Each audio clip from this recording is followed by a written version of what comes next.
Selamat malam dan selamat datang kembali Mas Atma. Terima kasih Yes, sudah halo. terima kasih sudah kembali datang di channel aku untuk membahas soal kekristenan, mengapa Kristen itu benar Yes. dan ya, ultimately dengan ateisme. Oke, Mas Atma, kemarin kita nggak sempat kenalan ya waktu di Oh Uberman. iya, kurang ya. Heeh. Jadi aku pengen Nah, Mas Atma untuk kenalan dulu deh. Jadi supaya audiens aku juga tahu, wah Mas Atma nih gini, dan aku pengen kenalin juga sama audiens aku kalau Mas Atma nih konten juga di IG dan yes. udah cukup gede juga akunnya. Jadi ya silakan kenalin Mas Atma. Ya, halo semua audiens dari Bro Apri. Saya Atma Simanung Khalid, biasa dipanggil Atma. Saya memang aktif konten di Instagram utamanya dan juga sebenarnya di TikTok sampingan. Saya utamanya memang selain sebagai pengajar Alkitab, pengkhotbah juga saya sering mengajar, diundang, tapi memang fokus saya mostly banyak di teologi, di apologetics, di Christian philosophy, hal-hal seperti itu. Dan jadi ini seru sih, apalagi dari ketika terakhir kita itu yang waktu debat itu lebih kan kayak debat dalam persepsi umum sih, lebih kayak nongki ngobrol sih ya, jadi asik. So itu yang bisa saya kenalin dari diri saya sendiri. Oke, so why Christian? Kenapa kita langsung masuk aja straight kepada permasalahan ini. Apa yang membuat agama Kristen itu benar, Mhm. dan ya itu yang sekaligus apa yang membuat Mas Atma memilih agama kekristenan ketimbang agama yang lain. Oke, yes. Before that, thank you untuk questionnya. I hope juga kayak kemarin aku antisipasi dulu apa Bro Apri tak kalau misalkan habis ini mau play devil's advocate, monggo. Tidak perlu menahan diri kayak kemarin waktu Joshua. Silakan, saya nggak baperan kok. So, why is Christianity true and why I believe in Christianity? Itu seolah jadi dua pertanyaan, padahal tapi kalau saya memperlakukannya jadi satu pertanyaan ya. So gini, saya sebenarnya kalau approach-nya terhadap pertanyaan itu, untuk menjawab pertanyaan itu, enggak dalam approach yang sifatnya kayak positif. Maksud saya apa? Saya bukan tipe yang suka approach-nya dalam konteks, oh ada bukti sejarah A, ada bukti sejarah B, therefore konklusinya kekristenan adalah benar. Kalau saya lebih mendekat, approach saya adalah bahwa gini, kekristenan itu the inescapable conclusion, konklusi yang tidak dapat dihindari. Kenapa saya bilang gitu? Kalau Mas ingat waktu kita debat kemarin, itu salah satu poin utama saya di opening statement. Basically ini bukan mau lagi, kita nggak lagi bikin part 2 debat kok, nggak. Cuman rujukan aja biar nanti audiens juga nonton video yang sebelumnya biar rame juga lah. Apa? Bahwa ada hal-hal yang disediakan dalam worldview Kristen secara filosofis utamanya, itu menjadi fondasi yang tidak bisa tidak dipegang oleh siapapun. Hal ini kalau kemarin spesifik contoh, karena kemarin ngobrolnya problem of evil, saya ngambil konteks moral. Tapi salah satu yang mau saya ambil saat ini juga adalah soal konsep one and many misalnya. Kalau yang cukup aware dengan progression diskusi filsafat, ada topik soal the problem and of the one and the many, bahwa ada kesatuan dan keberagaman. Kata universe saja itu kan unity and diversity ya. Nah, itu selalu muncul di mana-mana. Ketika saya melihat HP saya, ada kameranya, ada tombol, tapi satu barang. Semuanya itu. Nah, dalam konteks itu kemudian bisa melihat bahwa there is a reality, ada realitas dalam alam semesta yang tidak bisa dihindarkan, bahkan sifatnya agak a priori ya, bahwa ada kesatuan dan keberagaman pada saat yang sama. Nah, ketika kita menyatakan ada realitas tersebut, the next question becomes, underlying reality-nya apa? Bagaimana kita dapat menjustify punya pola pikir tersebut? ada suatu presuposisi atau peranggapan atau asumsi bahwa dunia itu memang seperti itu. Selalu one and many di mana-mana. How can we justify the existence of that?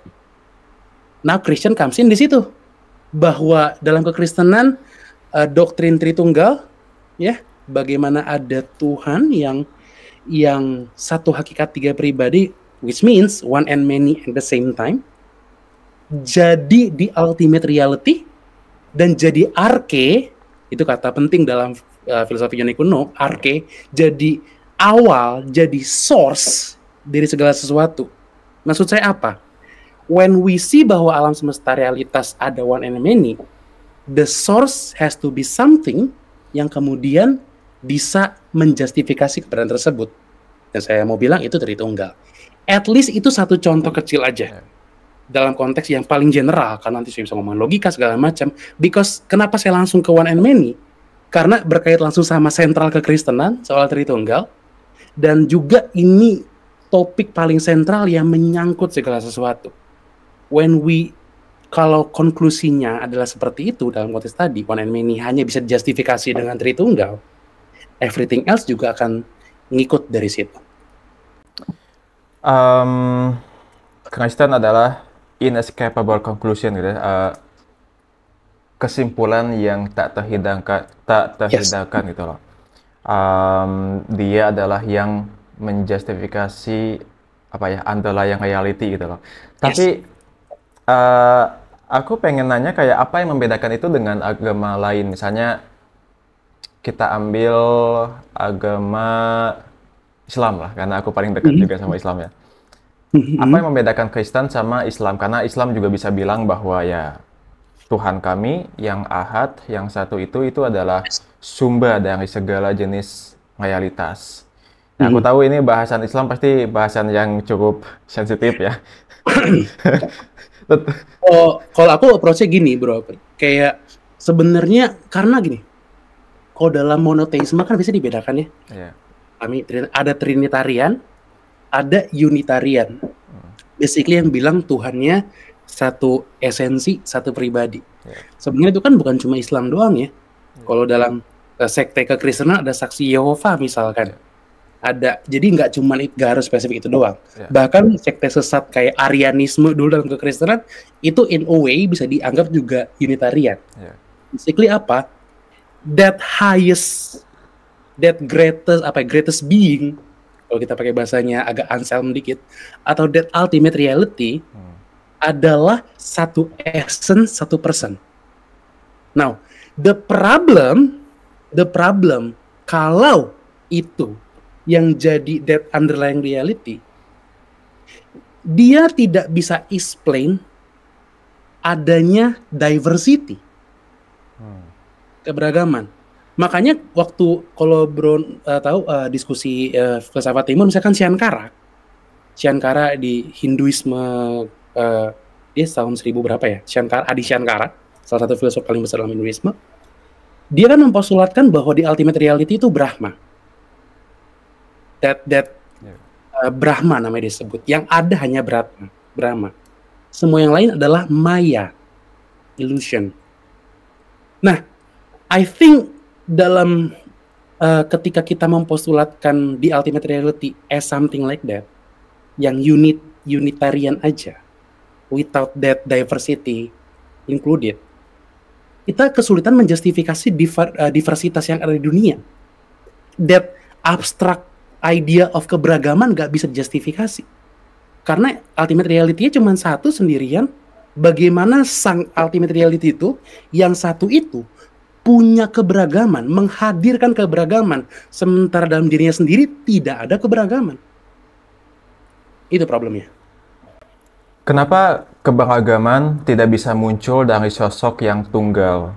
Kenapa keberagaman mesti muncul dari sosok yang dia sama-sama beragam gitu loh. Dalam arti mengapa monoteistik seperti ya nggak usah Islam lah, Judaism aja.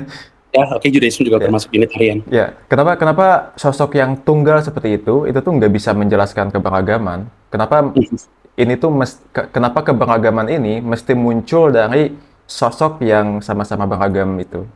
Yes. sebenarnya kalau kita ngomong Judaism juga Judaisme rabbinik sama Judaisme dulu juga lama, tapi let's say Judaisme rabbinik zaman sekarang yang emang Unitarian.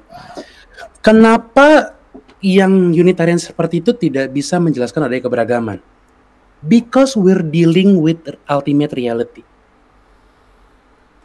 Ini kita ngomong dalam konteks ontologis yang paling fundamental. The source of everything. Kalau kita sekarang, let's say, buktinya saya cuma sendiri bisa menghasilkan keberagaman because we already live dalam dunia yang udah ada keberagamannya. Tapi ketika kita masuk ke dalam jauh, sampai kita cari sumber segala sesuatu, ya gampangnya kayak pohon mangga nggak bisa menghasilkan semangka. Pohon mangga nggak bisa menghasilkan jeruk. Because why? Kita ngobrol nih sumbernya nih. Karena kalau kita konsisten ya dengan teisme, semua teisme, of course akan mempostulatkan Tuhan sebagai arke dari segala sesuatu kan, sebagai sumber dari segala sesuatu. That means bahwa sebelum dia tidak ada yang lain sama sekali, only that being yang exist kan. Ada masa, sebenarnya kata masa juga kurang tepat ya, apalagi kalau kita percaya Tuhan menciptakan waktu, tapi ada masa di mana tidak ada segala sesuatu yang lain yang eksis selain that being, that God yang disebut Tuhan. So, segala sesuatu harus bersumber dari that single being ini.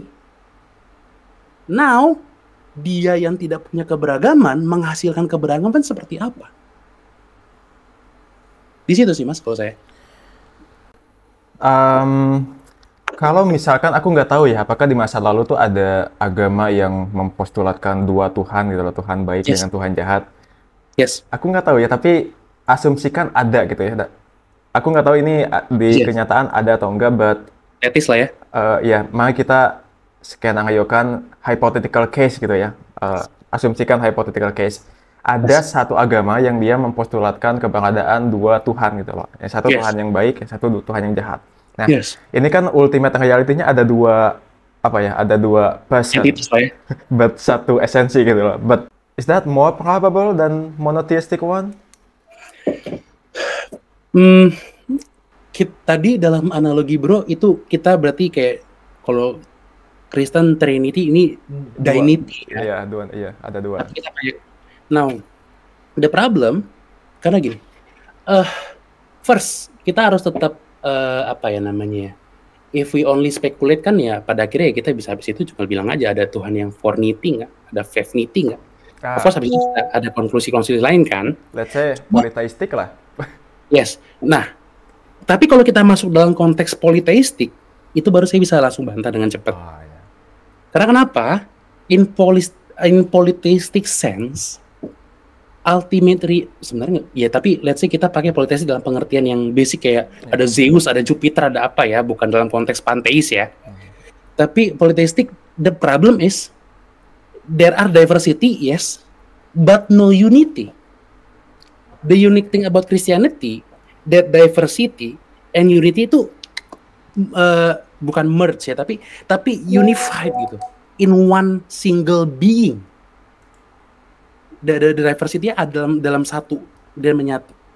The problem with polytheism adalah tadi, memang ada diversity ya betul, tapi there's no unity, there's no ultimate reference point, karena ini semua beragam. Let's say tadi ya kayak konteksnya Tuhan jahat, Tuhan baik gitu ya. Jadi yang ultimate reference point-nya siapa? Nggak jelas, nggak ada. Itu the problem with polytheism itu. Jadi yang bisa menjelaskan keberagaman ini menurut Mas Asma adalah diversity, yang mana diversity ini ada unity juga di dalamnya gitu loh. Yes. So diversity plus unity could explain. Yeah. Yes. Aku bukan orang yang tepat untuk membahas ini karena aku juga bukan monotheistic gitu ya. But anyway, kita pindah ke topik yang lain ya Bang. Oke. Oke, kita sudah dapat lah bahwa yang kenapa memilih Kristen gitu loh. Yes. Aku akan bertanya seperti ini. BTW aku juga sering udah ngomong ya di podcast aku kalau aku tuh sebetulnya dekat sama kekristenan, Oh, cuman memang alasannya berbeda sama Mas Atma ya. Aku nggak memperhatikan Trinitas gitu loh, tapi aku malah memperhatikan yang lain. Tapi ada beberapa hal yang aku susah terima dari kekristenan yes. dan aku harapannya malam ini akan diperjelas oleh Mas Atma gitu loh. Semoga saya bisa membantu. Ya, amin. Tentang keresahan aku ya. Salah Yes. satunya adalah mukjizat. Mujizat, oke. Yes, aku susah untuk percaya. Jadi kan Mhm. ketika misalkan aku memilih agama Kristen, aku Yes. masuk ke dalam agama Kristen, maka aku tuh mesti percaya Mhm. Kristen secara keseluruhan gitu loh. Termasuk aku Yes. mesti percaya sama mukjizat, aku mesti Mhm. percaya sama bahwa di masa lalu itu ada manusia yang dengan tongkatnya dia membelah lautan gitu loh. Mhm. Mhm. Mhm. Yang kalau nggak salah Joshua atau apa gitu yang dia berdoa pada Tuhan untuk menghentikan matahari supaya Iya, iya. siang lebih lama gitu kan. Iya. Nah, bagaimana kita bisa menjustifikasi kepercayaan kita sama mukjizat gitu loh. Hmm. I think tapi sebelum saya jawab, saya appreciate banget tadi apa yang Bro Apri baru bilang. Bahwa kalau Bro Apri percaya ke Kristenan, maka harus sepaket, nggak boleh setengah-setengah. Ya. Kenapa statement Bro itu penting banget bagi saya pribadi, supaya saya juga perlu ngomong itu sama orang Kristen sendiri bahwa kadang-kadang Bro Apri. Jadi biasanya ada yang dibilang Kristen liberal bahasanya lah, biasanya. Right, dia kayak accept Jesus tapi only moral side-nya aja. Miracle side-nya itu kayak ya plain plan ya. Maksudnya dalam satu sisi kayak plain plan lah. Masa lu tadi cuman pilih-pilih ya bikin Tuhan sendiri aja sekalian gitu. Tapi again, itu intermezzo aja. For to justify miracle, mungkin ada dua approach ya. Dari validitasnya sama kemudian dari evidence, walaupun saya kalau evidence nggak terlalu spesial di sana. I think saya kalau rekomend soal itu mungkin ada buku Craig Kinner, Miracle. Dia literally emang fokus kepada evidence side-nya, dia kayak mendokumentasi catatan mujizat dari seluruh dunia literally. Konteksnya apalagi dalam mujizat dalam kaitan dengan Yesus. Karena the whole argument-nya Craig Kinner di situ, Miracle adalah mencoba membantah tesis tersebut bahwa kalau ada catatan biografi historis kayak Injil, Matius, Markus, Lukas, Yohanes yang menyertakan miracle, jadi nggak mungkin benar. Because why? At least Craig Kinner berusaha menunjukkan bahwa we have miracles all around us kok. Dan itu bisa didokumentasikan. Bahkan dengan dia singgung liput lampirkan MRI apa segala macam semua ada dalam bukunya itu. Itu kayak tebal banget sih buku itu. Semoga berapri kuat ya bacanya. Tapi itu dari evidence side bahwa we can show ada that side gitu ya, ada that side.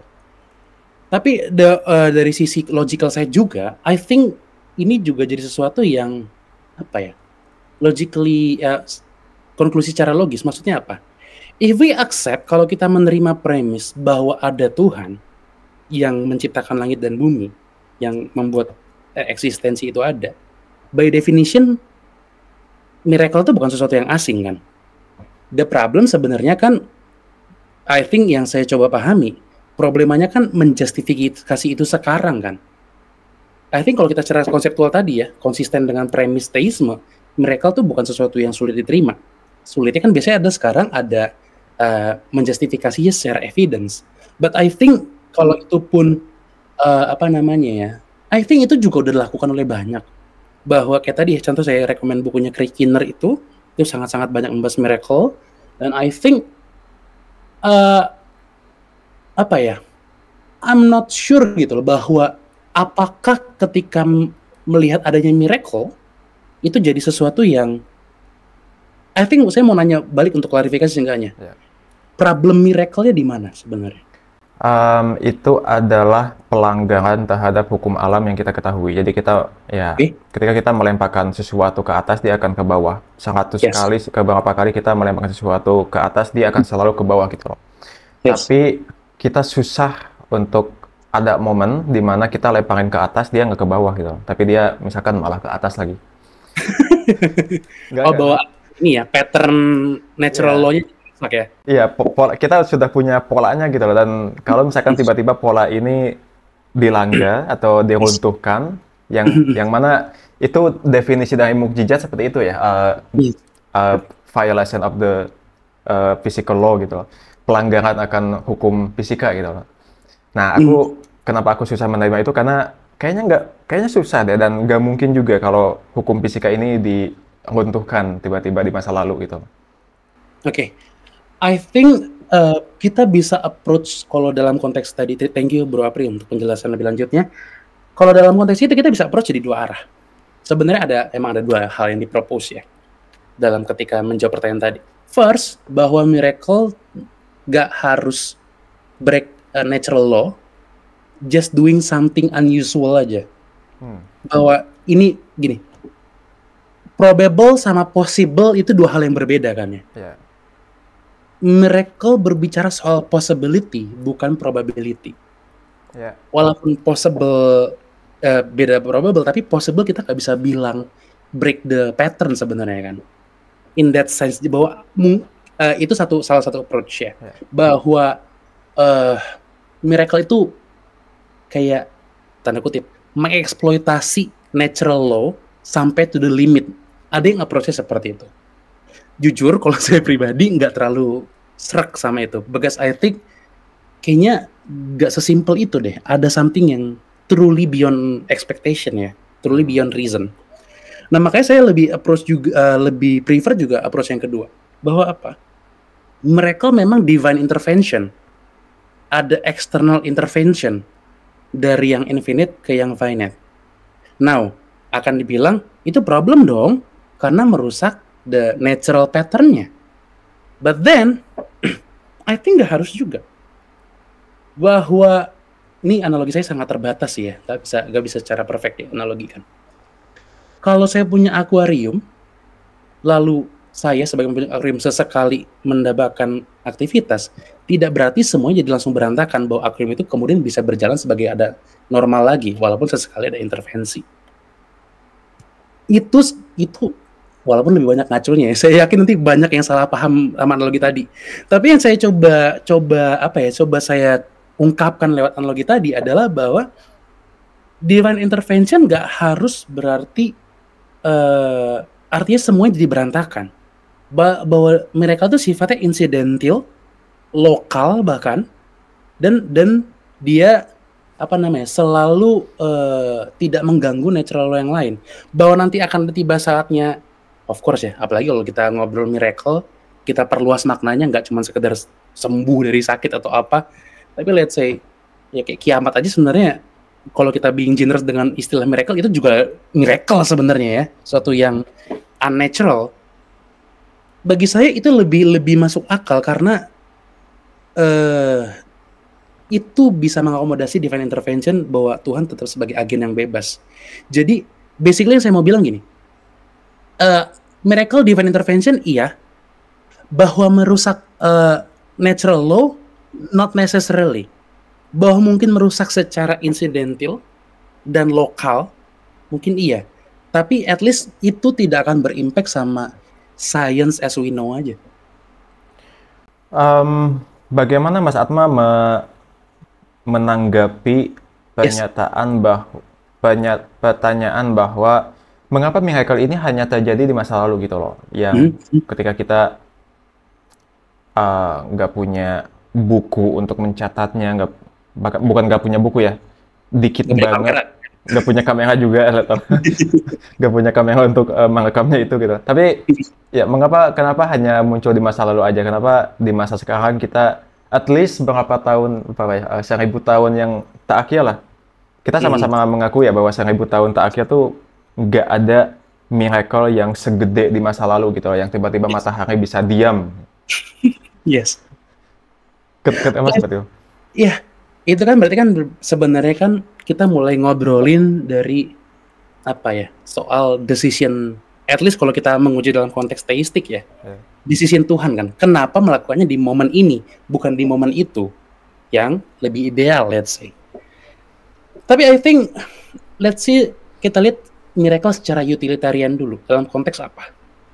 Again, kalau Mas selalu ingat, saya selalu approach-nya, saya defense Christianity as a unit, termasuk naratif Alkitab.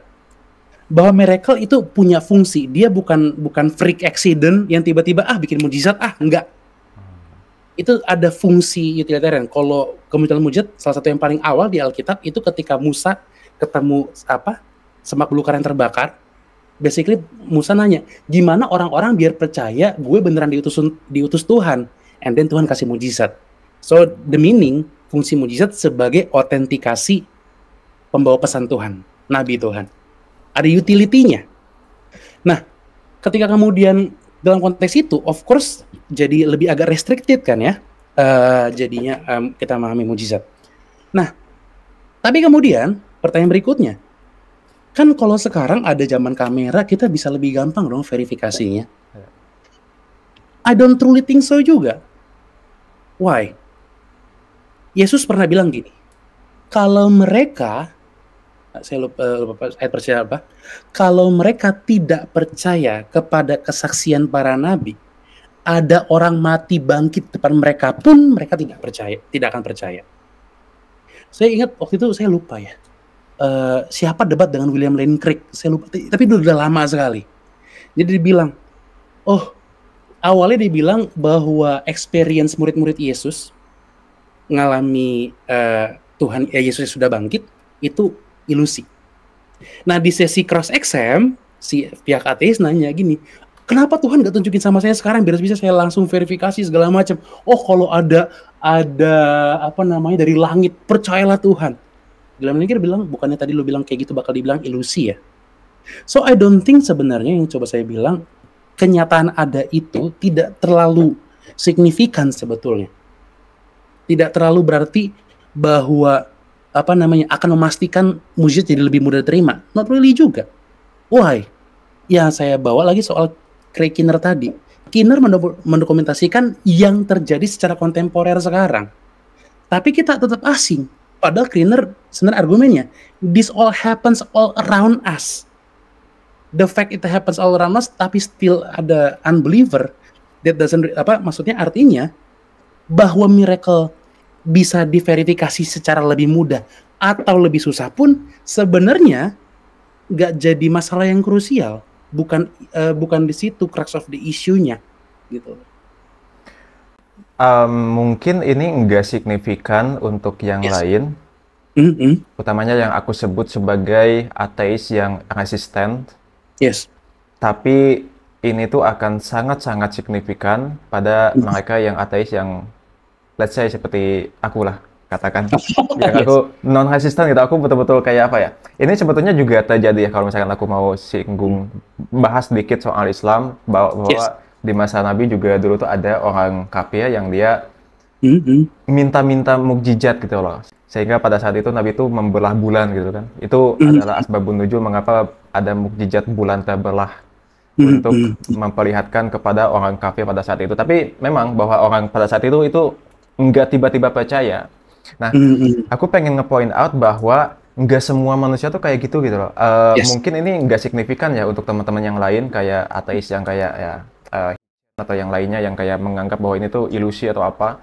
Tapi ini tentu akan sangat-sangat signifikan buat yang lainnya juga gitu loh. Nah, mengenai bukunya Keener yang tadi Mas Atmas sebut, aku belum baca, bahkan aku juga belum mendengarnya, jadi aku mesti baca dulu. Sependek pemahaman aku, mukjizat itu, aku nggak tahu ya, beberapa ilmuwan dan beberapa sejarawan itu tuh susah gitu loh untuk engage pada mukjizat, hal-hal mukjizat seperti ini, kecuali memang mukjizat kebangkitan Yesus ya. Kalau kebangkitan Yesus, meskipun mereka tidak percaya, but at least mereka kasih argumen gitu loh untuk menjelaskan mengapa ini bisa menjadi isu gitu loh. Aku curiga bagaimana kalau ya ini pertanyaan muncul karena aku belum baca bukunya ya. Bagaimana kalau misalkan mukjizat-mukjizat yang disinggung oleh Keener yang tadi Mas sebutin bukunya itu tuh adalah mukjizat-mukjizat yang sebetulnya fenomena alamiah, karena fenomena alamiah dan bisa dijelaskan secara medis juga. Mungkin hanya kita belum dapat penjelasannya aja. Atau mungkin udah ada penjelasannya, cuman kita belum menemukan penjelasan medisnya seperti apa gitu loh. Mhm. Iya, balik lagi ini pertanyaan yang karena aku belum baca bukunya. Tapi bagaimana, Mas? Ya, itu makanya itu juga salah satu yang sebenarnya saya singgung juga gitu loh. Bahwa gini ya, eh ini kita objektif secara mentah gitu ya. Bahwa mukjizat tidak apa ya, tidak selalu jadi penentu yang menentukan orang jadi believer atau unbeliever gitu loh. Tidak otomatis kayak seseorang dikasih mukjizat jadi believer. Apakah berarti nggak perlu? Saya nggak mau ngatur Tuhan harus begini. Of course not. Kayak kemarin saya bilang selalu God is his own theodicy. Bahwa mungkin ada orang-orang yang Tuhan kasih mukjizat, I think di Timur Tengah kesaksian orang mimpi ketemu Yesus banyak banget luar biasa gitu ya. I think itu bisa dikategorikan dalam dari tertentu sebagai mukjizat juga. Tapi memang bahwa itu nggak bisa di-engage dengan mudah. I think karena emang by definition kali ya. Maksudnya apa? Sebenarnya kan salah satu kayak contoh Hume waktu meragukan mukjizat kan basically soal replikasi apa ya? Faktornya bisa direplikasi enggak gitu, nggak bisa direplikasi. Kita nggak bisa ngecek, nggak semudah ngecek gravitasi kayak tadi Bro Abri bilang, ke dilempar ya jatuh, kita mau diulang berapa ribu juta kali pun bisa gitu. Tapi miracle gitu ya. Tapi I think itu by definition emang kayak gitu ya. Makanya itu juga salah satu yang ya saya coba akomodasi. Makanya tadi dari awal selalu ngajaknya lebih ke Christianity conclusion di metaphysical aspek dulu, baru kemudian ke historical side-nya. Tapi kemudian ketika kita ngeliat tadi yang kayak Mas Bro Apri bilang, ya emang bakal sulit sih, karena emang by definition gitu. Apakah itu jawaban kayak lepas tangan cari aman? I don't think so ya, karena maksud saya,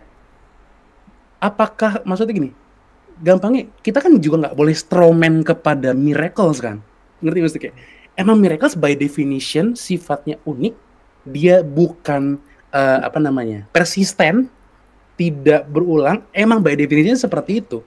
So mengekspektasikan sesuatu yang bukan naturnya, I think itu kayak unreasonable demand ya, in a way. Bagaimana kalau ada pertanyaan seperti ini? Atma percaya nggak bahwa Joseph Smith itu didatangi oleh malaikat? Kan ini juga apa ya? Ini adalah event yang buat mereka tuh adalah ya mukjizat gitu loh, didatangi malaikat Mahona gitu loh. Percaya nggak bahwa itu betul-betul malaikat yang mendatangi Joseph Smith? No. Kenapa? Nah, I think ini masuk ke yang kemarin, Bro, yang soal kalau misalkan ada malaikat datang nyuruh bunuh ibumu, termasuk dalam kategori yang sama. Basically ada divine comment atau divine intervention, divine experience. Makanya kemarin saya bilang, saya lebih setuju posisi, saya mungkin bisa bilang valid, tapi saya nggak akan bilang sound. Nah dalam konteks ini Joseph Smith, saya akan bilang nggak sound. Why? Because the Joseph Smith by definition mengklaim jadi nabi dari Tuhan yang sama dengan di Alkitab, tapi in reality-nya beda total. By definition Joseph Smith salah pada dirinya sendiri. So nggak ada kemungkinan benar. Itu kayak apa ya? Dilema pada diri Mormonisme sendiri, mengklaim bahwa dia nabi dari Tuhan yang sama, dari Yesus, dari Bapa. But the conception of God in Mormonisme berkontradiksi dengan apa yang disajikan oleh Alkitab. By definition, Mormonisme hancur pada dirinya sendiri. So nggak mungkin benar. In reality, Joseph Smith itu beda total ya. Bagaimana kalau misalkan Joseph Smith membela diri dengan ya ini adalah bagaimana saya menafsirkan Alkitab gitu kan. Kan aku familiar bahwa dalam agama apapun itu memungkinkan untuk banyak penafsiran kan. Kalau dalam Kristen kalau misalnya ada yang dibuktikan Derrida kali ya. Bahwa Derrida basically ya bisa baca Arab, bisa tafsir kayak apa. Yeah, but bagaimana kalau dibilang gitu Mas? Kalau ya dia juga punya penafsiran diri sendiri atas Alkitab gitu loh. Itu makanya saya bedakan valid sama sound. Ya valid aja. Kalau mau ngomong kayak, ya saya bebas dong tafsir. Ya emang sih bebas, bener valid, suka-suka. Tapi apakah saya akan bilang sound? Enggak. Karena your own concept berkontradiksi pada dirinya sendiri. Klaimmu yang satu bertentangan dengan klaimmu yang lain. Klaimmu yang satu adalah mengaku Tuhan yang sama dengan para nabi. Klaimmu yang kedua, konsep Tuhanmu beda dengan para nabi. Dilema dalam dirinya sendiri. Jadi tidak mungkin benar. Apa kriteria lain untuk menentukan yang satu sound sedangkan yang lainnya unsound? Selain daripada tadi ya, konsep Tuhan yang berbeda dengan para nabi zaman dulu gitu. I think kalau dalam logik aja kita sound kan ngomongin premisnya kan. Premisnya apakah bisa diuji dan ditunjukkan kosong atau jelas ada isinya gitu. Makanya tadi saya bilang pas bedaan itu dalam konteks soundnya, saya kan ngisi premis di dalamnya sendiri, saya cek gitu loh. Contoh, oke, premis satumu bilang kamu punya meneruskan pesan dari Nabi Tuhan yang sama gitu ya, dari Musa, Yesus segala macam. Tapi di sisi lain, kamu juga punya poin bahwa ketika konsep Tuhanmu dibandingkan dengan apa yang diajarkan oleh para nabi dulu, beda total. Makanya nggak mungkin sound. Karena sebenarnya kalau kita jujur juga kan, valid itu kan sebenarnya bisa dikasih kayak batas ya, start dari mana validnya gitu kan. Ya, of course kalau nanti saya bilang, apakah valid Joseph Smith jadi nabi dari Musa? Ya kayaknya mungkin nggak valid ya. Tapi kalau start langsung dari Josephnya Smithnya sendiri, terus kepada statement-statement berikutnya, ya bisa dibilang valid. Tapi again, ya valid, ya bisa-bisa aja sih. Tapi kalau sound enggak. Ini pertanyaan mungkin agak bid'ah ya dan agak kurang aja. Tapi pertanyaan aku adalah, apakah Katolik itu sound? Oke. Saya sebagai Protestan, of course harus bilang enggak. Dalam gini, ketika ngomong kalau tahu sejarah perpisahan Protestan dan Katolik kan salah satunya dalam dua isu utama kan, soal bagaimana melihat Alkitab sama bagaimana melihat keselamatan, sentralnya di situ. Nah, of course saya berposisi Protestan dan saya harus bilang Katolik nggak sound dalam perbedaannya karena saya percaya yang berbeda gitu ya. By definition saya harus bilang nggak sound dong. Kalau saya bilang Katolik sound aja saya jadi Katolik. Gitu sama aja gitu. Kalau saya bilang Joseph Smith ya saya jadi Mormon ya. Tapi kalau dalam konteks itu iya nggak sound. Oke. Sebelum dari mukjizat ke Katolik, aku mau pindah ke topik lain ya, karena ini juga agak Katolik tiba-tiba ya. Ini tiba-tiba udah 40 menit aja loh, udah cepet banget. Asik, ngobrol ya. Iya. Kehendak bebas. Yes. Atma percaya nggak sama kehendak bebas? Yes, tapi bukan dalam pengertian libertarian pagan.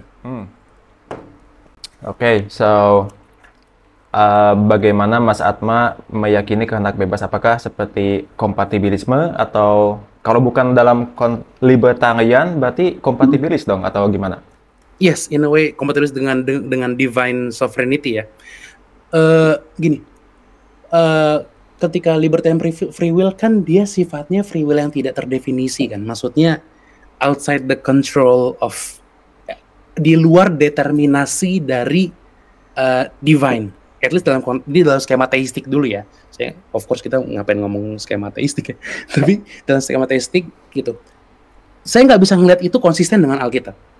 Nggak bisa ngelihat yang bahwa ada free will yang di luar kontrol Tuhan bahkan secara direct. Amsal bilang hati raja itu seperti talang air di tangan Tuhan. Yeah.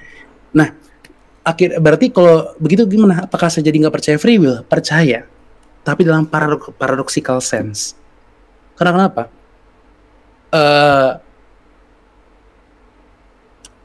Alkitab saya mengajarkan keduanya, bahwa manusia punya free will, dia responsible terhadap action-nya, tapi juga mengajarkan bahwa Tuhan memegang kendali atas segala sesuatu tanpa terkecuali. Sampai dadu yang paling random aja dalam kendali dia juga. So how do I see it? Ya free will dalam konteks ciptaan, creaturely free will iya, tapi creature, bukan ultimate. Free will saya sifatnya creaturely, bukan ultimate. Yang punya free will sifatnya ultimate cuman Tuhan. Okay. Itu sih saya free will. Ya, alasan aku nanya ini adalah karena aku selalu ingat kisah Judas ya, Mhm, mhm, mhm. dan mungkin aku akan memformulasikan pertanyaannya seperti ini. Yes. Apakah Judas pada zaman dulu Mhm, itu tuh mhm. dia bisa memilih untuk tidak mengkhianati Yesus? Bisa memilih. Maka itu saya, kalau bro notice definisi free will saya selalu ada perbedaan ontologisnya kan. If we're talking dari perspektifnya Yudas sendiri, bisa memilih tidak membunuh Yesus, yes. Karena dia nggak, Yudas tidak melakukannya kayak kerasukan, kayak contoh ya, saya memutuskan sekarang untuk webcam, maksudnya ngobrol sama Bro Apri lewat Meet ini. Saya secara free, secara conscious, secara intensional memutuskan tanpa saya didorong atau dikendalikan. Tapi dari perspektif saya seperti itu. Yudas juga sama. Ketika memutuskan, of course jadi bisa punya opsi yang lain. Tapi itu ketika bicara ontologisnya dalam konteks creature, dalam creaturely sense. Tapi kalau kita ngobrol dalam secret, kalau dalam kekristenan tuh, dalam teologi, soal ketetapan Tuhan tuh dibagi dua. Ada decretive will sama descriptive will. Dekretif soal ketetapan, hidden will. Kalau bicara dalam konteks ketetapan seperti itu, bahwa itu harus terjadi, saya akan bilang enggak. Yudas nggak bisa melakukan hal yang lain karena itu ditetapkan Tuhan untuk terjadi. So, Judas sudah ditetapkan Tuhan untuk dia mengkhianati Yesus, but Judas bisa bebas memilih untuk tidak mengkhianati Yesus. Yes. Ditetapkan dalam konteks, saya harus bilang gini ya, ditetapkan lebih dalam pengertian allow ya. Dalam konteks, jadi saya nggak mau disalahartikan, artinya saya bilang, oh berarti Tuhan yang gerakin Yudas. Kasar gitu ya, kayak Tuhan yang mendorong Yudas untuk melakukan dosa tersebut. Enggak, saya nggak bilang itu. Yang saya bilang ketetapan dalam konteks, yaitu dapat terjadi, of course, dalam pengaturan Tuhan. Tuhan yang tetapkan itu dapat terjadi. Tapi apakah Tuhan, maksudnya dalam artian, apakah jadi Tuhan yang menciptakan dosa Yudas? Enggak. Ini yang aku susah terima dari kompatibilisme. Yes. Aku akan bikin skenario, tapi aku nggak tahu apakah ini apple to apple atau enggak. Yes. Dan ini betul-betul betul-betul hypothetical ya. Yes. Misal di masa depan ya, masa depan kita udah canggih banget, sehingga kita bisa memprogram AI, kita bisa membuat AI yang sangat-sangat canggih, dan dengan AI ini saya buat bahwa dia akan mengalami A, lalu setelah A ke B, setelah B ke C, sampai ke Z gitu ya. Ada algoritmanya gitu? Yes, jadi saya udah tentuin bahwa dia dari A, ujung-ujungnya bakal ke Z dengan jalan yang sudah saya tentukan sebelumnya gitu loh, ketika saya mendesain AI itu ya. Yes. Tapi saya akan kasih dia perasaan kebebasan gitu loh, bahwa dia menjalani A, B, C, dan D itu tuh adalah dengan kehendak dia sendiri. Jadi setelah AI-nya dibuat, dia merasa bebas, dia melakukan A, B, C, dan D sampai Z gitu loh. Yes. Nah, ini kan juga sama ya, aku mendesain dia, fate-nya udah ada, jalannya sudah ada, dan dia itu tuh melakukan sesuai dengan perasaan kebebasannya dari A sampai Z.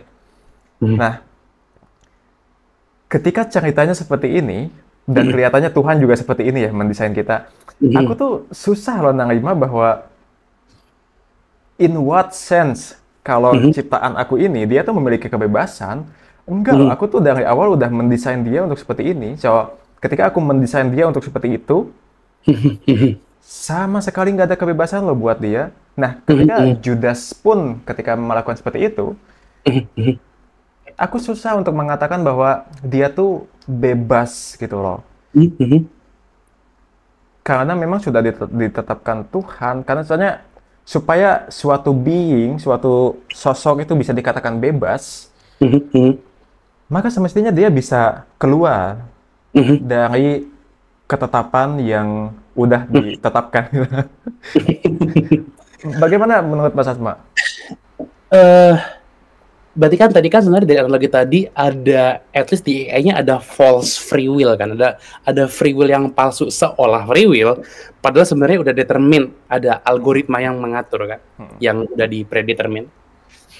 I think eh saya ngerti kenapa jadi mungkin berpikirnya ke arah sana, make sense dalam dari tertentu. Tapi saya mau bilang bahwa enggak sih. Alkitab saya tuh enggak kayak gitu konseptualnya ya. Bahwa seolah ada jadi kayak fatalistik banget ya, bahwa jadi gimana bahasanya? Tadi determine pokoknya A B C habis after if this then this gitu-gitu ya.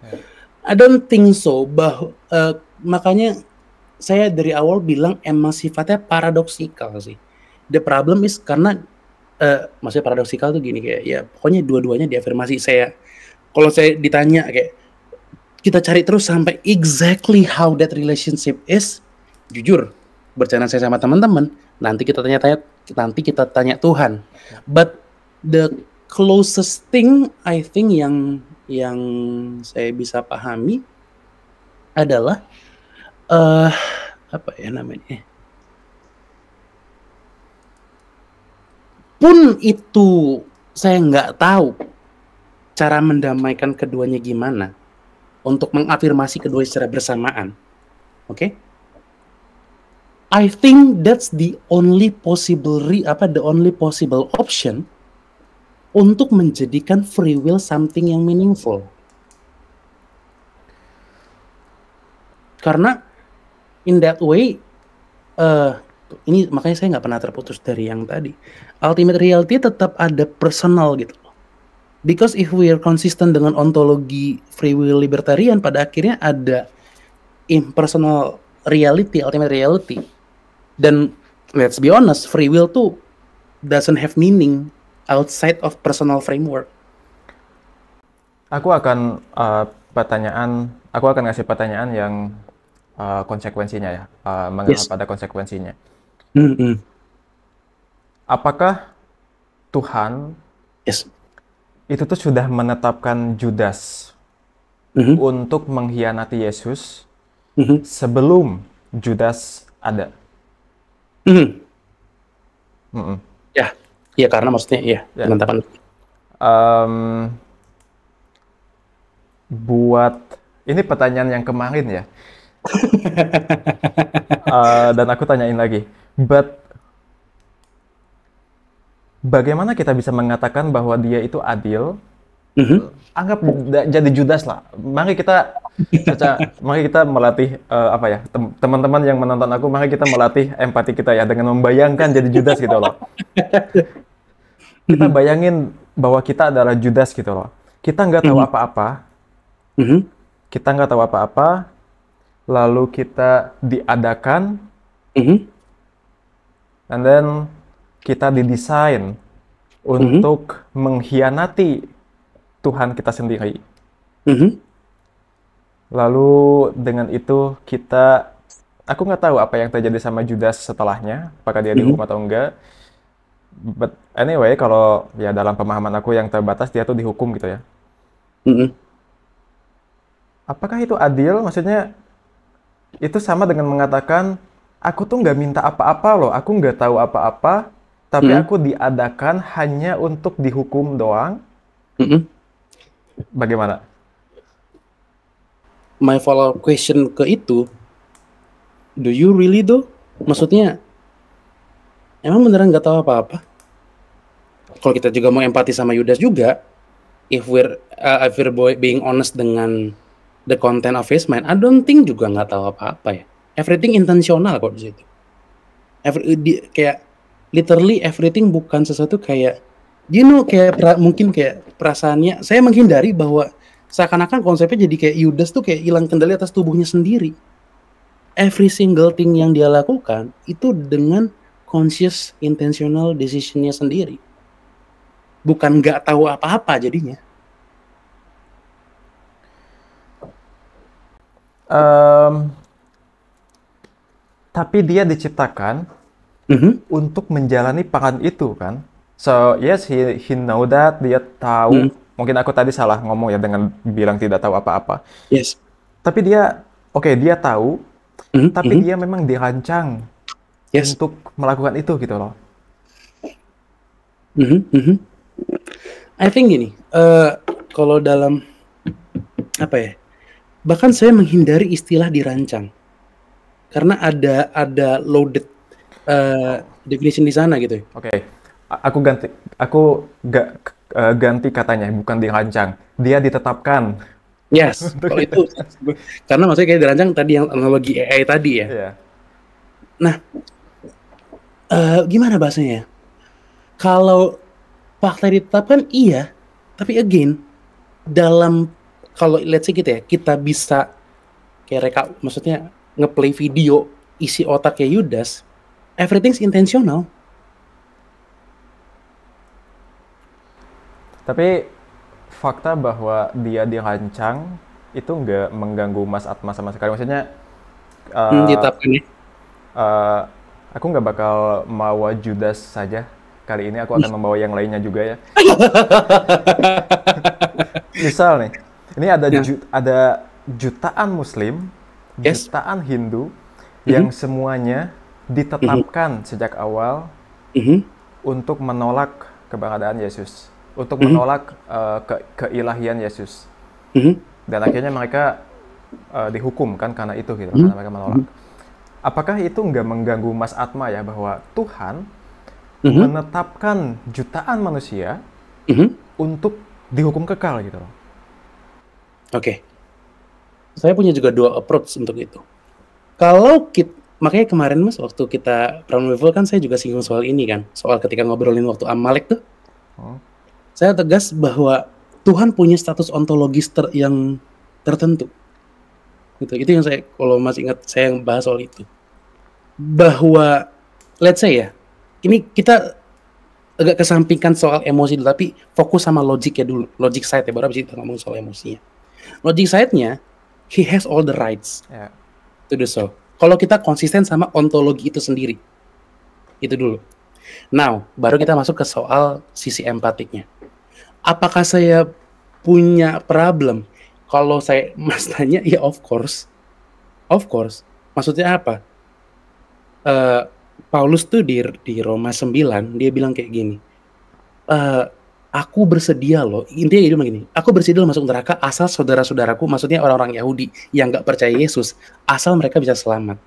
Maksudnya Paulus punya, Tuhan masa tega sih, ini bukannya umat pilihan Tuhan, kok gak diselamatin juga.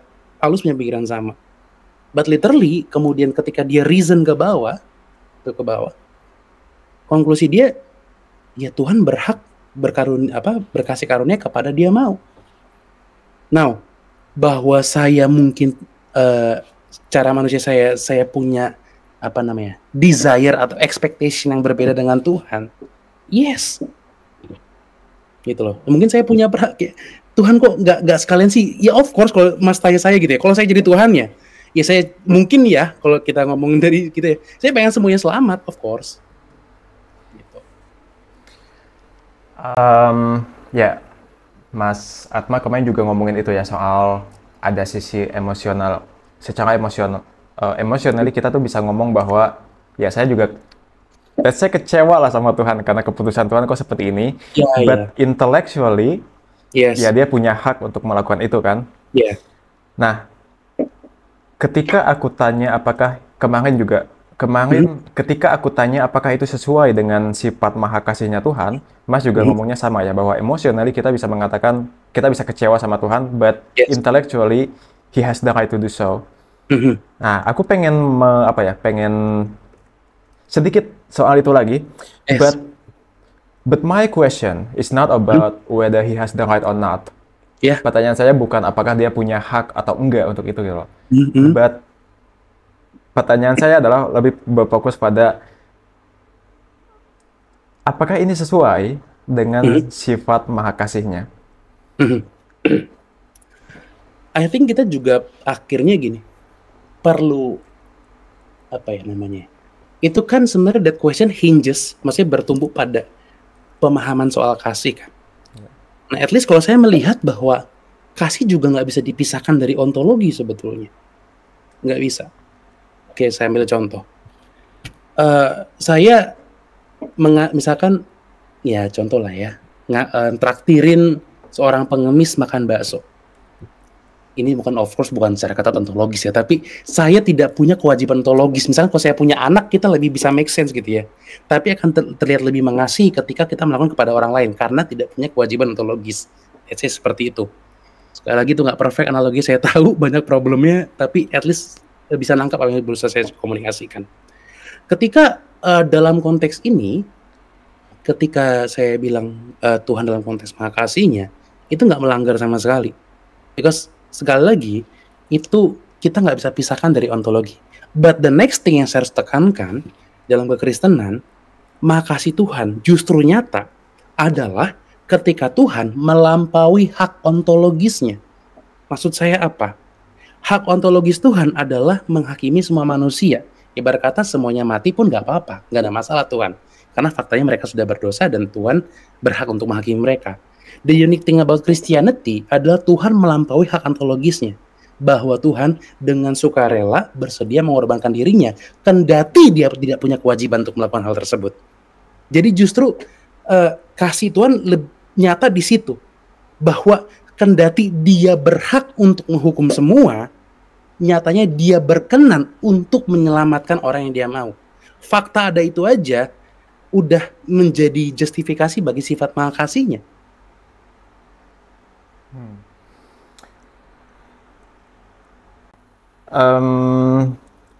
Misal, tapi kan masalahnya adalah ini Mas, bahwa kita tuh adalah ciptaan Tuhan gitu loh. Yes. Kita bukan sosok yang tidak diciptakan oleh Tuhan, sehingga Tuhan kayak, oh, ya udah lu gue nggak ada kepentingan juga untuk mengasihi lu gitu loh. Kita bukan sosok seperti itu kan, but kita adalah, aku nggak tahu ya, apakah kita adalah anak-anak Tuhan, kita adalah ciptaan Tuhan. So, I think sekali lagi ini analogi yang sangat terbatas, karena sekali lagi ketika ngomongin sama ontologinya, jurang ontologisnya kan luar biasa beda ya, tapi I think ini bisa at least jadi papan loncatan. Ketika let's say ya saya bikin gelas ini, right? Dalam konteks masih ngomongin soal maha kasih tadi. Misalkan saya bikin gelas ini dari nol, dari nggak ada sama sekali jadi gelas bentuk ini. Fakta saya banting-banting, itu hak ontologi saya. Karena saya mencipta. Saya nggak bisa dipersalahkan untuk itu. Tapi kemudian ketika saya pun punya hak ontologis tersebut, tapi justru memutuskan let's say untuk menghias, untuk let's say disayang lah kayak gitu ya. Justru di situ jadi maha kasih karena melampaui hak ontologis tersebut. I think itu juga yang bisa jadi papan loncatan untuk dalam konteks ini memahami Tuhan. Of course ciptaan yes, tapi kita nggak bisa pisahkan kedua hal tadi. Gitu loh. Maha kasih Tuhan ternyata di situ. Aku tahu kalau pertanyaan aku terkesan sangat-sangat emosional ya, Bat. Aku akan coba bahwa ini tuh sebetulnya pengabam logical juga sih, pengabam masalah logis juga. Ketika kita menciptakan makhluk, anggap kita Tuhan ya, dan kita bukan Tuhan ya. Ketika kita bisa menciptakan makhluk yang dia memiliki kemampuan untuk merasakan sakit, lalu kita ciptakan dia hanya untuk menyakitinya, meskipun kita punya hak untuk melakukan itu, karena kita yang menciptakan dia, but it seems to me, itu tuh sangat-sangat jahat loh. Kita menciptakan beberapa jutaan makhluk hanya untuk menderita saja. That is evil. Itu jahat. I don't think so ya, kalau misalkan, sekali lagi saya ngerti kenapa dibawa ke arah sana, ngerti banget. Tapi I don't think, saya nggak melihat bahwa Tuhan disediakan Alkitab sesimplistik itu, gitu loh. Bahwa ada banyak dimensinya, bahwa bahkan kepada orang-orang ini pun, kepada orang-orang yang tidak selamat pun, Yesus bilang, Tuhan menerbitkan matahari untuk orang jahat, untuk orang baik, menurunkan hujan untuk orang baik, untuk jahat. Bahwa Tuhan pun tidak itu, justru juga menyatakan kasih kepada orang-orang yang jahat sama dia. I think kalau kita jadi terlalu mengisolasi jadi satu side begitu, ya of course ya. Tapi I don't think situasinya sesimplistik itu. Tapi dalam kasus yang kemarin kita angkat, kelihatannya itu memang sesimplistik itu ya. Yang mana? Kasus anak-anak Kanaan yang dia Mhm, juga berdosa, mhm, dan kata Mas Atma ada kemungkinan karena dia berdosa dia tuh dihukum. mhm, mhm, Kayaknya itu betul-betul simplistik deh. Tuhan mengadakan anak-anak Kanaan ke dunia mhm, dengan memiliki dosa, mhm, dibunuh, mhm.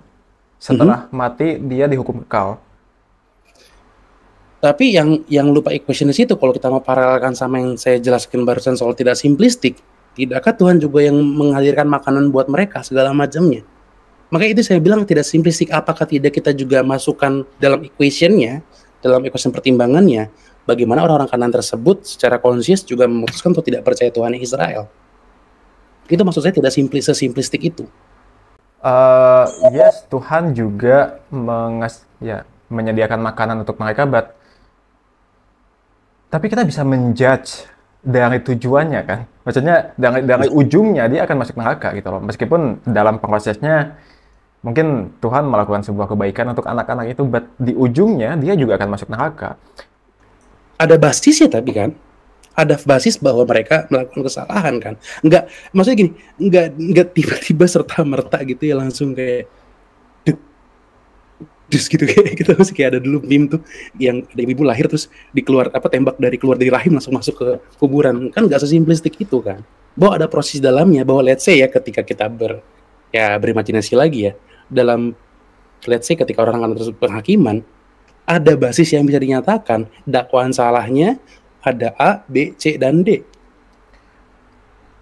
Em, aku maaf ya sama teman-teman juga, sama Yes. Atma juga, karena aku akan menyamakan Tuhan dengan pemerintah saat ini. Aku nggak tahu Mas Atma.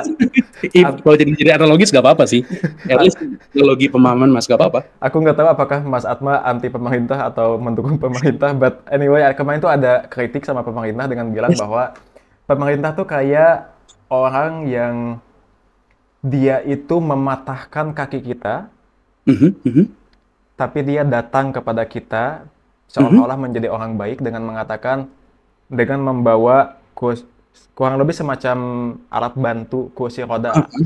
Terus dia Oh ya, bilang, yeah. yes, terus dia bilang bahwa, nah, aku tuh baik loh karena aku ngasih kamu kursi roda gitu. Mhm, Tapi faktanya adalah dia sejak awal dia yang mematahkan kaki itu gitu loh. mhm, Dia mhm, mematahkan kaki terus dia datang membawa kursi roda seolah-olah dia adalah pahlawan. Nah, dalam pandangan aku yang terbatas ini, aku mhm. ngelihatnya itu Tuhan juga kayak gitu loh. I think mismatch-nya dalam dalam apa yang Bro Apri tadi sampaikan dengan kasus yang saya bawa, mismatch-nya adalah gak ada tindakan Tuhan yang mematahkan kaki itu. Karena tadi kalau dalam konteks let's say kita jadikan aliran gitu ya, Tuhan hanya memberikan eksistensi kepada orang-orang untuk dapat eksis gitu loh. Kemudian yang melakukan kesalahan-kesalahan kan mereka sendiri. No, no, itu mengimply bahwa mereka punya kehendak bebas. Yes, Tuhan, precisely. Makanya saya bilang tadi kan, saya nggak bilang, saya nggak menyangka free ya, will kan. ya, but Tuhan itu tuh tidak hanya kasih mereka eksistensi. Mhm, Enggak, Tuhan tidak melakukan itu. mhm, Tuhan memberikan eksistensi mhm, plus menetapkan sebelumnya bahwa mereka mhm. akan masuk neraka. Yes. Uh, yes and no. Maksud saya apa? Gimana ya bahasanya ya biar biar ini, makanya ketika kita ngomongin ini akan jadi masuk lebih dalam lagi. Pada akhirnya akan saya bilang gini, bahwa Tuhan saat itu menetapkan pertama ya, elemennya ya, ada memberikan eksistensi, bahwa ada penetapan di balik layar, yes, ada penetapan karena Tuhan mengendalikan segala macam dalam sejarah. Tapi kemudian bahwa ketika pun si manusia tersebut akhirnya dihukum, ada basis yang jelas gitu loh. Si manusia nggak apa ya, dengan kesadarannya sendiri, dengan intensinya sendiri melakukan hal tersebut. Saya bahwa itu akan apa namanya, akan bisa dilihat gitu, bahwa mereka sekali lagi ya, contoh kayak saya melakukan dosa misalkan apapun, saya nggak pernah merasa saya lepas kendali dari tubuh saya dengan Saya tahu diri saya sendiri bahwa ketika saya melakukan dosa, emang niatnya begitu. Tapi itu kayak ini nggak sih, Mas Hmm? Atma? Itu kayak Yes. kita ada kan tahu kan boneka yang kita kendalikan dengan tangan kita itu? Oh, marionet. Ya, ya. Em, kita kan yang mengendalikan itu kita loh.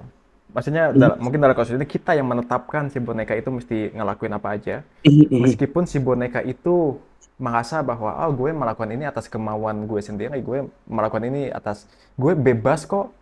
Mhm, Padahal mhm. kebebasan dia, kita loh yang mengaturnya. Nah, aku melihatnya kebebasan manusia juga seperti ini loh. Sekali lagi saya ngerti kenapa akan mungkin membayangkan jadi marionet itu, but if we're apa ya, kalau kita apa ya, melihatnya secara holistik, sekali lagi saya cuma bisa bilang nggak sesimplistik itu. Bahwa gini, pada akhirnya makanya saya dari awal Ya. sudah ngomong bahwa akhirnya akan paradoksikal gitu. Saya nggak akan bisa bilang uh, exactly kayak gini relasinya. I don't think I can gitu. Tapi bahwa itu bisa terjadi, I think yes. Dalam relasi yang paradoksikal, di mana afirmasi ada Tuhan berdaulat mengatur sejarah, tapi ada afirmasi juga bahwa manusia melakukan apa yang dilakukannya itu secara bebas dengan kehendaknya sendiri, sehingga warrant adanya responsibilitas. Em, ini udah 2142. Udah. Ini pertanyaan terakhir ya. Dan Yes. pertanyaan terakhir aku biasa nanyain kayak gini. Mhm. Semua yang dikatakan oleh Mas Atma Mhm. biasanya akan sangat expected kalau misalkan Mas Atma kebetulan ada di pihak yang selamat. Misal, let's say Mhm. aku percaya kalau Mas Atma akan selamat ya nanti ditetapkan untuk masuk surga. Yes. Uh, bayangin kalau Mas Atma adalah Orang yang di luar kan. Yes. bayangin kalau Mas Atma adalah Muslim gitu loh, Pak. Mhm. Nah, Mas Atma nggak tahu apa-apa, Mas Atma tiba-tiba ada, Mhm. Mhm. Mas Atma menjadi Muslim, Mhm. Mas Atma tahu akan dunia ini, Mas Atma merasa bebas, Mhm. and then you just ya melakukan hidup seperti biasanya, dan setelah mati Mas Atma masuk neraka. Mhm. Mhm. Dan ternyata ketika Tuhan bilang ya alasan Mas Atma masuk neraka karena memang sejak awal aku udah menetapkan kamu seperti ini. Salah satunya Mhm. itu. Kedua, karena kamu adalah Muslim, jadi kamu masuk neraka. Mhm. Mhm. Aku tahu ini bakal sangat kental sekali dengan emosional ya, dengan Yes. seolah-olah pertanyaan aku sangat emosi, but Yes. again, up. Ya Allah, astagfirullahaladzim. Apakah Mas Atma sebagai pihak yang masuk neraka, Yes. Mas Atma akan protes sama Tuhan? Mas Atma kalau tadi kan udah ngomong ya, kalau ada di Yes. pihak Kristen, Mas Atma akan melakukan semacam apa ya, semacam protes seperti Paul gitu loh, bahwa ngomong sama Tuhan mengapa Yes. kalau misalkan aku bisa menggantikan, enggak, aku saja yang mereka, kurang lebih kayak gitulah. But anyway, apakah kalau misalkan Mas Atma ada di pihak yang masuk neraka, Mhm. uh, apakah Mas Atma menerima takdir ini? Itu kayak apa ya? Kalau bilang nggak menerima, ya of course lah. Maksud dalam konteks apa? Dari perspektif manusianya. Ya of course gitu. Makanya gini, jadi di dalam Alkitab juga ada satu gambaran neraka oleh Yesus tuh dibilang isinya tuh kertak gigi. Neraka tuh isi kertak gigi. Maksudnya apa? Orang yang marah sama Tuhan tuh, kenapa gue dimasukin sini? Nggak terima gue masuk sini. Yeah. Isinya literally akan orang kayak gitu. Bahwa itu akan terjadi, of course gitu. Yes, saya shameless soal itu karena apa ya, Alkitab mengajarkan tersebut, yes gitu. Makanya tadi yang saya bilang saya kutip Paulus, bahkan dia kalimat Paulus ya exactly ya. Kalau di ayat itu ya saya cuma bacaan aja. Aku sangat berduka cita dan selalu bersedih hati, bahkan aku mau terkutuk dan terpisah dari Kristus demi saudara-saudaraku kaum sembasaku. Jadi bahasa gitu pertama. Tapi yang menarik di akhirnya Paulus bilang kayak gini. Dan seperti dikatakan di saya sebelumnya, seandainya Tuhan semesta alam tidak meninggalkan pada kita keturunan, kita sudah menjadi Sodom dan Gomora. Maksudnya, gampangnya, seenggaknya ada yang diselamatkan. Bahasa itu. Karena logika pikirnya kayak tadi saya, yang bilang hak ontologis. Jadi kalau dibilang apakah saya akan terima, of course enggak, saya tahu gitu loh. Kalau saya nggak dapat anugerah, ya saya nggak akan terima. Iya, saya akan protes. Yes. Karena kenapa? That's the sinful nature in me gitu loh. Saya pemberontak. Yang bisa saya lakukan bahwa dibilang itu mudah dikatakan karena berbicara dalam konteks orang yang menerima anugerah. Ya iya juga. Seorang pengemis yang nggak dikasih duit akan protes kepada orang yang ngasih duitnya. Yang lebih mudah ngomong orang yang dapat duitnya kan. Sabar bro, rezeki itu beda-beda. Ya emang karena faktanya kamu dapat rezekinya. Bahwa itu akan terjadi seperti itu, I don't think itu jadi problem. Emang akan seperti itu. Fakta bahwa Mas Atma tidak menerima, berarti setuju nggak bahwa ada beberapa keputusan Tuhan yang dia itu kita nilai nggak baik. Berdasarkan pengetahuan kita yang terbatas, ya, secara intuisi kita, secara akal kita, ada beberapa keputusan Tuhan yang dia itu nggak baik. Literally, ya hampir setiap, saya bilang gitu, orang Kristen juga doa mungkin kayak gitu. Tuhan kasih saya Ferrari gitu, nggak dikasih. Ya of course by definition kamu menilai putusan Tuhan tidak baik dengan tidak memberimu Ferrari gitu. Ya iya akan terjadi kayak gitu. I see. Oke. Karena ini udah kemalaman juga. Bisa lah, next time kapan lagi kita atur lagi lah. Yeah. Tapi jujur ya bro, ini sebelum apa yang lain-lain, jujur ini completely honest. Saya tuh kemarin yang itu nggak peres mas, itu beneran nggak peres yang waktu saya nulis story. Beneran nyari, maksudnya kayak saya karena suka, kayak contoh ya, kayak tadi Bro Apri main devil's advocate, kayak, malah saya senang karena itu menguji iman saya sendiri juga, bukan saya sekedar menerima. Jadi saya jujur terima kasih Bro Apri mau kayak gitu, dan ya kita bisa sama-sama krisis tapi tetap friendly, asik, ketawa-tawa kan, nggak perlu baperan kan. Iya. So thank you. Saya jujur truly thank you. Thank you juga sama-sama Mas. Ya, aku izin menutup